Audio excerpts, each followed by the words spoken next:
Here is Bernie Sanders on Anderson Cooper.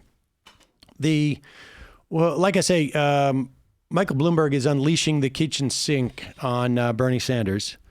And of course, because it's Michael Bloomberg, it's a gold-plated kitchen sink.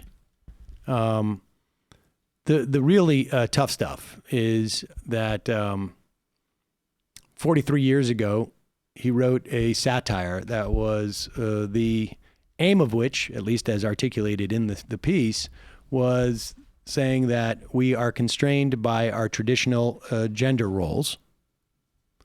He did it with some pretty bad satire, rapey stuff. But whomst among us has not written some boneheaded stuff in college?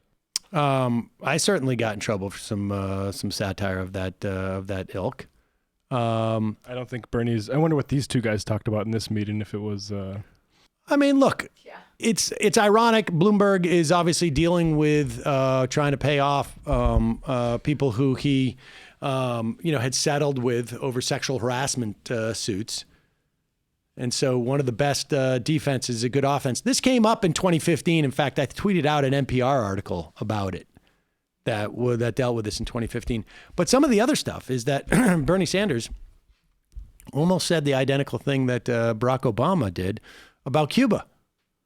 And here is 60 Minutes interviewing Bernie Sanders about that. Back in the 1980s, Sanders had some positive things to say about the former Soviet Union and the Sandinistas in Nicaragua. And everybody was totally convinced. Here he is explaining why the Cuban people didn't rise up and help the U.S. overthrow Cuban leader Fidel Castro. He educated the kids, gave them health care, totally transformed the society. We're very opposed to the authoritarian nature of Cuba. But, it's unfair to simply say everything is bad. When Fidel Castro came into office, you know what he did? He had a massive literacy program. Is that a bad thing, even though Fidel Castro did it? All right. And so, one thing we should also say is that when Castro came into power in the first couple of years, initially, the United States was an ally of Castro's. And it is quite true that particularly, leading up to the Bay of Pigs, Castro was quite popular.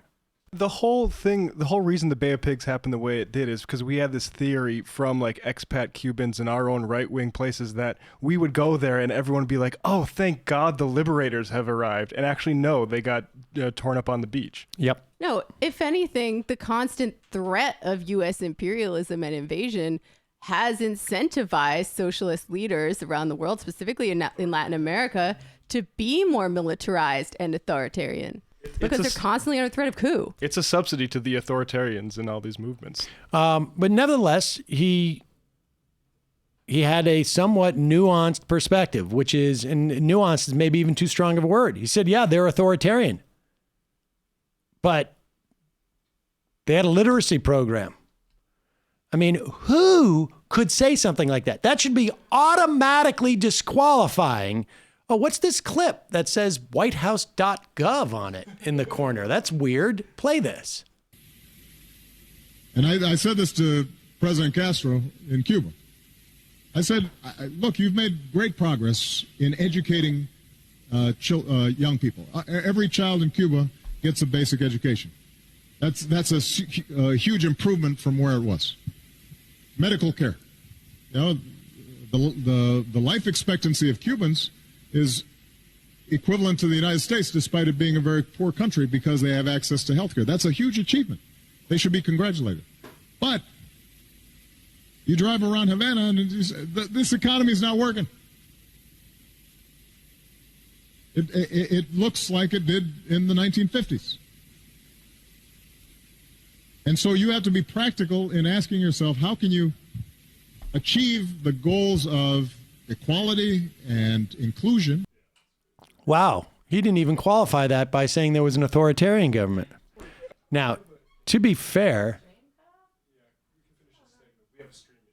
we have a stream issue? All right. Well, we'll finish this up. He did not say, he did not qualify by saying they're authoritarian.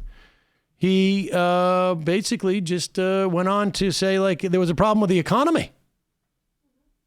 I don't know. Barack Obama canceled. I love the Gusano-ass tweet that Pete Buttigieg did about Bernie's statements on Cuba. Because in between Bernie making those initial statements and now, Pete Buttigieg wrote a very nice essay about him. Yeah, Pete's essay came out in the meantime.